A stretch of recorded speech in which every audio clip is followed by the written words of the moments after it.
मुंबई महानगर पालिका का शुरू हो चुका है घमासान, क्योंकि प्रचार प्रसार में जोर शोर से लग गए हैं सभी उम्मीदवार।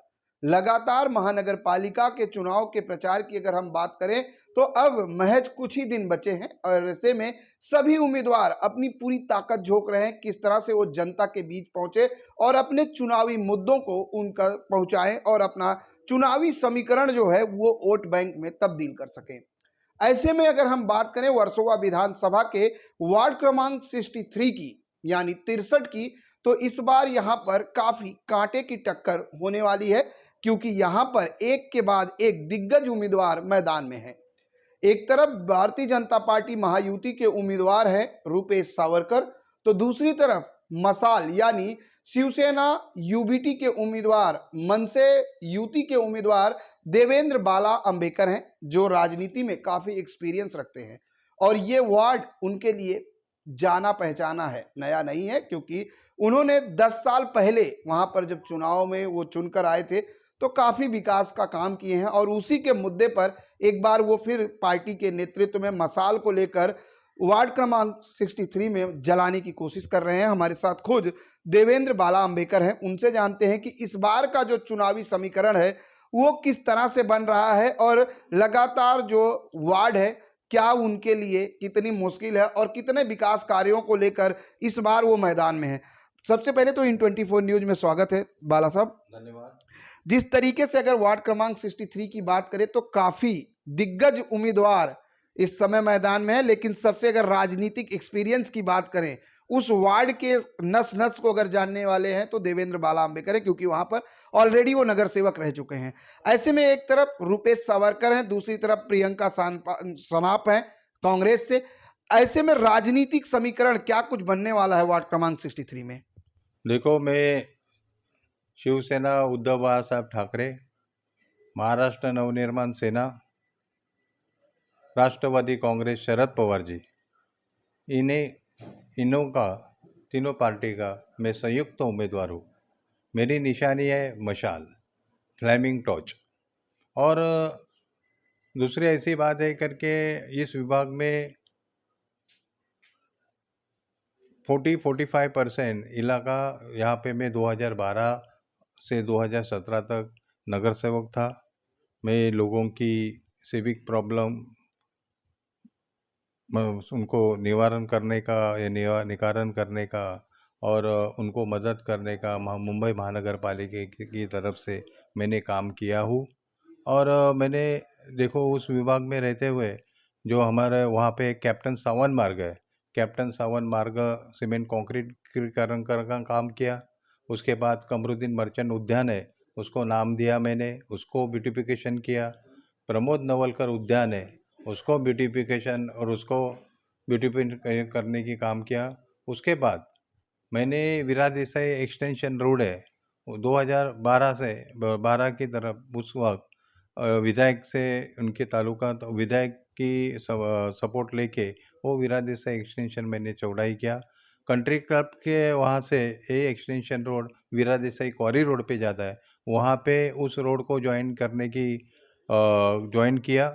और आगे भी जेवीएलआर का जो प्रश्न है वहाँ पे जो स्ट्रक्चर थे उसको भी वाइंडनिंग करने का मैंने काम किया।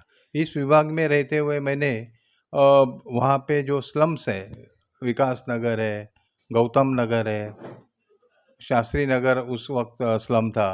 और ऐसे स्लम्स में मैंने बहुत सारे काम किए हैं जो सिविक्स प्रॉब्लम को लोगों को देने का सिविक्स वर्क महानगर पालिका की तरफ से देने के लिए मैंने काम किया। मैं आपको ये बताना चाहता हूँ कि इस विभाग में सबसे बड़ी दिक्कत है वो जेवीएलआर की। जोगेश्वरी विक्रोली लिंक रोड, ये ब्रिज का निर्माण का काम लास्ट 10 साल से प्रलंबित है और ये प्रलंबित होने के कारण लोगों को ट्रैफिक की समस्या का बहुत मतलब ट्रैफिक की समस्या का सामना करना पड़ता है, क्योंकि कैप्टन सावन मार्ग के यहाँ से ही हमारे लोखंड वाले अंधेरीवेश की जो गाड़ियाँ है वो वहाँ से जाती है और एसपी रोड पे उसका ट्रैफिक बहुत होती है। तो एक पहला है कि ये जोगेश्वरी विकोई लिंक रोड है और ब्रिज है, इसका काम त्वरित करने की मैं कोशिश करूँगा।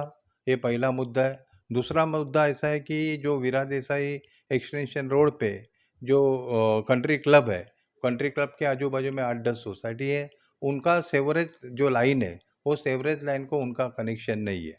सीवरेज लाइन के लिए मैंने सुना हो कि बीएमसी का चार्जेस ज़्यादा है, तो उसके बारे में मैं म्युनिसिपल कमिश्नर साहब से मीटिंग लूँगा और वो उनका प्रॉब्लम सॉल्व करने की कोशिश करूँगा। एक तरफ राजनीति के दो नए लोग और दूसरी तरफ राजनीति के धुरंधर देवेंद्र बाला अंबेकर जनता से किस तरह से अपील करेंगे? जैसे आपने बताया कि काम और समस्या, क्योंकि आपके लिए ये वार्ड नया नहीं है, समस्याएं आपको पता है, क्योंकि 2012 से 2017 आपने इस वार्ड को बखूबी समझा है। लेकिन इस बार परिस्थितियां बदल गई हैं, वार्ड का दायरा बदल गया है और साथ ही वोटर्स बदल गए हैं। क्या कहेंगे उन नए वोटर्स को? देखो, इस वार्ड में मुस्लिम वोटर्स है 38%, उसके बाद मराठी वोटर है 6,500-7 हज़ार, गुजराती वोटर्स है, उत्तर भारतीय वोटर्स है और मिक्स वोटर्स है। और इस वार्ड में जो रचना थोड़ी-सी बदली है, जो 2017 के बाद बदली थी, इसमें आज़ाद नगर नंबर 1, आज़ाद नगर नंबर 2, सकार नगर, जीवन नगर के आजू-बाजू की सोसाइटियाँ और स्पोर्ट्स कॉम्प्लेक्स, ये विभाग इसमें दर्ज हुआ। उसके बाद में जो मैं इलेक्शन में खड़ा था और चुन के आया था, वो वीरा देसाई एक्सटेंशन रोड, सवेरा सोसाइटी वगैरह सब इलाका इसमें है। तो मैंने लोगों की सेवा की है। जो देखो, जो नए जो लोग चुनाव में खड़े हैं, मैं कंट्रोवर्शियल किसके बारे में बात नहीं करता और मैं कभी किसी कैंडिडेट के बारे में बुराई भी नहीं करूँगा। हर कैंडिडेट अपने-अपने पक्ष की तरफ से खड़े है। उनको उन्होंने काम किया रहेगा तो उनको उनके पक्ष ने उम्मीदवारी दी है। और मैंने काम किया है, मेरा जो एक्सपीरियंस है, मैं 10 साल नगर सेवक था, मैं लोगों की सेवा की है। मैं आज भी नगर सेवक न होने के बाद भी मेरा कार्यालय सुबह 8 बजे से साढ़े 10 बजे तक को शुरू रखता हूँ। लोगों की जो क्वेश्चंस रहते हैं, लोगों की समस्या रहती है, वो निवारण करने का काम करता हूँ। और आज भी मैं लोगों की, इसलिए मुझे शिवसेना उद्धव बाला साहब ठाकरे जी, हमारे युवा सेना नेता आदित्य ठाकरे जी, हमारी इस विभाग के विभाग प्रमुख एडवोकेट डॉक्टर श्री अनिल परब जी और इस विभाग के नए निर्वाचित आमदार अरुण खान जी ने मेरे पे विश्वास रख के मुझे इस इतर मागासवर्गीय प्रवर्ग इस विभाग से मुझे पार्टी ने टिकट दी है। युवा वर्ग जो वोटर्स हैं उनसे किस तरह से अपील करेंगे कि वो मसाल को किस तरह से वार्ड क्रमांक 63 में जलाएं? देखो, युवा वर्ग से मैं अपील करूंगा कि आज की युवा ही इस देश की, मुंबई शहर की ताकत है। और उन्होंने देखना चाहिए कि कैंडिडेट कौन है, कैंडिडेट क्या काम कर रहा है, कैंडिडेट की छवि कैसी है, वो देखकर उनको इस चुनाव में उनको वोट देना है।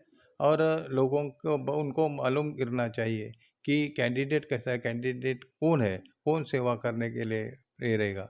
तो उसके बारे में युवाओं को मैं यही बताना चाहता हूँ कि अच्छे उम्मीदवार को आप मतदान करो, कि अच्छा है, जिनको एक्सपीरियंस है, जो काम कर सकता है, जिन्होंने लोगों की सेवा की है, ऐसे उम्मीदवार को आप देखो। ये नहीं बोलूँगा कि आप मुझे वोट दो। चारों उम्मीदवारों को देखो, चारों उम्मीदवार से आप चुनो, कौन-सा कैंडिडेट, कौन-सा उम्मीदवार आपके लिए सतर्क रह सकता है, लोगों की सेवा कर सकता है, उस उम्मीदवार को आप चुनिएगा। बिल्कुल, धन्यवाद हमसे बात करने के लिए। देवेंद्र बाला अंबेकर ने साफ तौर से कहा कि मैं किसी भी उम्मीदवार के प्रति कोई टिप्पणी नहीं करूंगा, क्योंकि सभी उम्मीदवार चुनावी मैदान में हैं और सभी के पक्ष ने उनको उम्मीदवारी दी है। अब फैसला जनता के हाथ में है। जनता किसके सिर पर ताज सजाती है, ये तो आने वाला वक्त बताएगा, जब 16 तारीख को चुनावी नतीजे आएंगे। कैमरामैन एफ एस पटेल के साथ प्रदीप शर्मा, इन 24 न्यूज, मुंबई।